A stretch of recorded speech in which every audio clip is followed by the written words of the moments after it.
Mais il faut toujours se dire qu'on n'est jamais seul dans l'univers, qu'il y a toujours des gens autour, qu'ils soient visibles ou invisibles.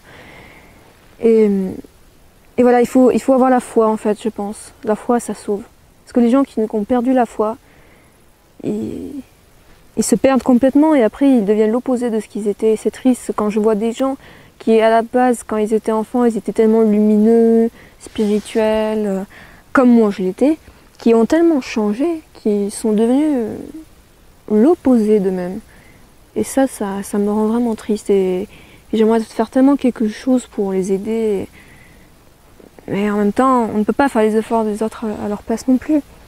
Ce que je me dis, c'est, moi je suis là pour parler, pour dire mon ressenti. Aussi avec mon âme, essayer de faire passer des messages un peu partout, dans la chanson, dans mes écrits. Aussi, je veux tourner des films. J'aimerais bien être actrice comédienne, ça me plairait beaucoup. Et je pense que les acteurs, aussi bien les chanteurs, les acteurs, les écrivains, que tout type d'artistes, que ce soit les photographes aussi, font passer un message à travers leurs écrits, leurs chansons, ou par exemple un photographe à travers ses yeux, à travers le regard du photographe. Et même en jouant, je pense que les acteurs sont un peu vénérés en fait quand on y pense. Quand on y pense, la plupart des gens sur Terre admirent les stars, les vedettes. Justement, pourquoi? Parce qu'ils dégagent une énergie comme ça, quelque chose de singulier. C'est en général des gens qui n'ont pas toujours eu une vie facile comme moi, qui ont été un peu rejetés, tout ça, qui se sont pas sentis à leur place et qui se sont tous regroupés dans ce monde d'artistes. Et moi, le bonus que j'ai à apporter là-dedans, c'est ma spiritualité et mon message galactique. Et je pense que ce serait vraiment le meilleur moyen pour moi. Je ne me verrais pas, par exemple, travailler dans un bureau ou faire quelconque métier. Je suis née pour être artiste, je suis une fille sauvage, libre. Je n'aime pas les lois, je n'aime pas les conditions. Je suis une fille inconditionnelle, je n'aime pas les conditions. Je n'aime pas tout ce que nous propose la société. J'ai horreur de ça. On va pas dire que je suis une rebelle, mais c'est vrai que je mets un point d'honneur à être différente et à pas vouloir faire comme tout le monde, justement. Et ça m'est égal que les gens, ils pensent ce qu'ils veulent, les gens. Le plus important, c'est de ne pas écouter les autres, c'est de s'écouter soi-même. Parce que les autres vont toujours essayer de te décourager, de te dire que c'est pas bien, de te casser tes rêves en quelque sorte. Et moi, non, jamais je ne lâcherai ça. Et voilà, du coup, en étant une artiste, je vais contribuer, au même titre que tous les artistes, à faire passer mon message. Et je sais que ça marchera, parce que je le vois déjà que ça marche. Et évidemment, j'aimerais gagner ma vie en faisant ça. Et si un jour plus tard, ce métier me permet d'avoir suffisamment d'argent, j'aimerais pouvoir reverser cet argent à des associations caritatives, voire même créer mes propres associations, parce que je pense que malheureusement, les associations caritatives de maintenant, de nos jours, sont pas toujours fiables. Je pense qu'il y a des fraudes, je sais pas, j'ai pas toujours confiance. Alors je me dis que créer ma propre association, ce serait encore le mieux, la mienne. Et j'ai vraiment, c'est quelque chose qui me tient à cœur aussi, de reverser de l'argent dans des pays pauvres, dans des associations, les gens qui sont dans la détresse et dans le besoin, parce que évidemment j'ai eu une vie, on va pas dire que j'étais pauvre, mais oui, j'ai pas eu une vie facile sur le plan financier, mais tout est relatif. Je me dis qu'il y a des gens qui sont dans une situation bien plus dramatique que la mienne. Et j'ai envie justement d'aider ces gens. Et le fait d'avoir vécu pas dans la pauvreté, mais un petit peu, ça me permet d'avoir beaucoup plus de compassion pour les êtres humains que par rapport aux gens qui sont plus aisés, qui ont eu plus de facilité dans la vie, qui ont été riches, tout ça. Ils comprennent pas forcément le malheur des autres. Moi je comprends le bonheur et le malheur des autres. Et du coup je ne juge pas, je ne critique pas, je ne juge personne. Je ne sais même pas ce que ça veut dire juger. Il y a des mots que je ne connais pas. La haine, je ne la connais pas. Je ne l'ai jamais connue. Je suis une fille qui pardonne très facilement, voire même un petit peu trop. Parfois on dit de moi que je suis une fille beaucoup trop gentille. Mais en même temps, la gentillesse est une vertu. C'est essentiel et c'est une qualité pour moi. Je ne suis pas une fille faible. Non, je suis une fille normale. En fait, tous les gens devraient être comme moi. Et ouais, voilà. Je pardonnerai à tout le monde, peu importe ce que la personne m'a fait. Je serai toujours gentille, à l'écoute. J'ouvrirai toujours mon cœur, même à ceux qui, voilà, qui ont fait des erreurs. Parce que l'erreur est humaine, après tout, tout le monde fait des erreurs. Mais voilà, moi je fonctionne comme ça. Et je pense que je peux aider les autres, justement.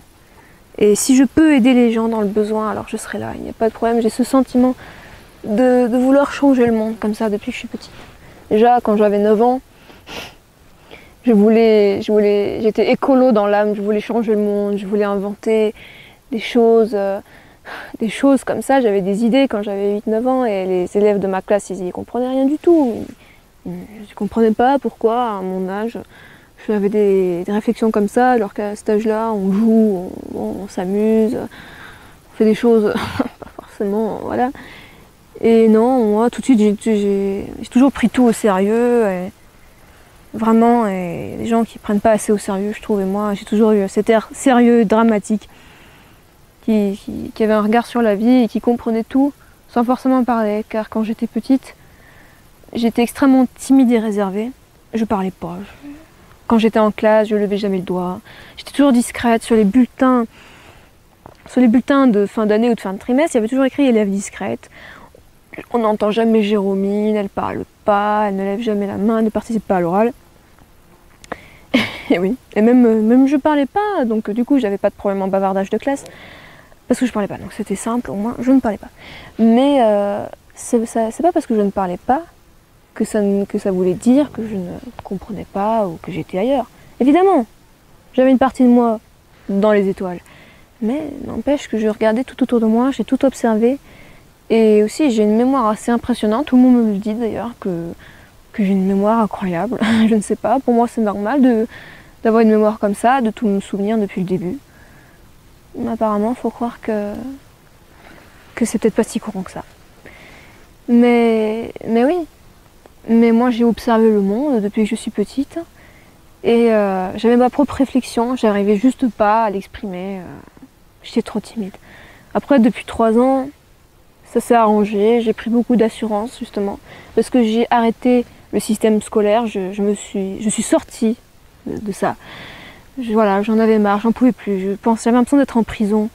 Et du coup j'ai pu évoluer sur le plan spirituel et voyager, découvrir de nouveaux horizons, des endroits que je ne connaissais pas, faire des rencontres extraordinaires, avoir des expériences vraiment enrichissantes et de me sentir libre. Parce que pour moi, le luxe sur cette planète, c'est la liberté.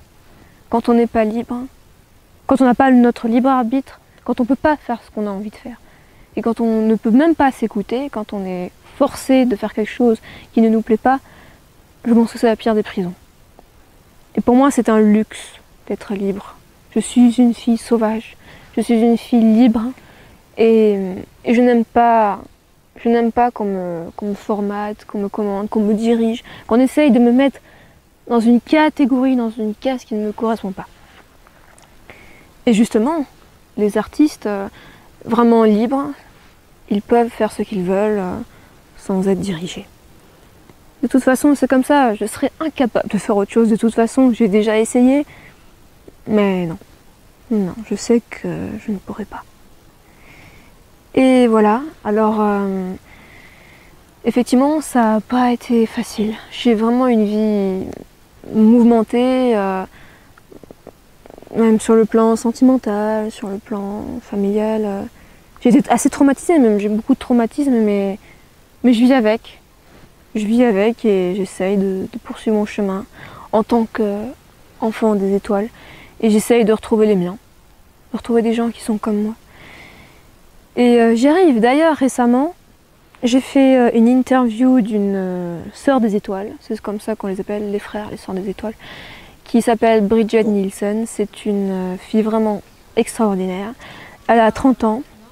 Et je l'ai rencontrée lors d'un congrès en Espagne, sur l'ufologie.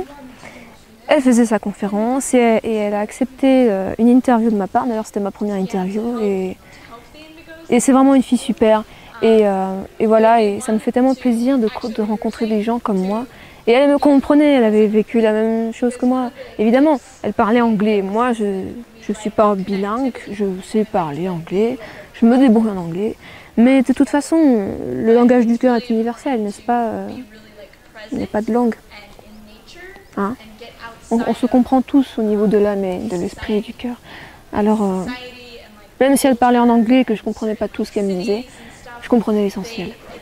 Et vous, d'ailleurs, elle a des pages, elle a des sites. Elle est assez connue quand même dans ce milieu et elle explique vraiment bien. Millions of people on Earth believe in the existence of extraterrestrials and are having increased sightings and contact. There is life beyond planet Earth, and it is up to the people of Earth to connect and to share and to remember our greater cosmic connections. Eh bien, merci infiniment pour cette interview. Vous êtes vraiment une personne très inspirante dans notre ère actuelle. C'est assez difficile pour les indigos et les starseeds, donc merci. Et il faut des gens comme vous sur Terre. C'est ce que je voulais vous dire. Merci infiniment. Merci. I wouldn't want you to come, never a thing to burn slow, but I was hoping you'd see me a different way. So many bodies I've touched, crashing around me like dust. You are the realest thing I've never had to fake. Oh, I don't need nobody, but I don't need nobody but you.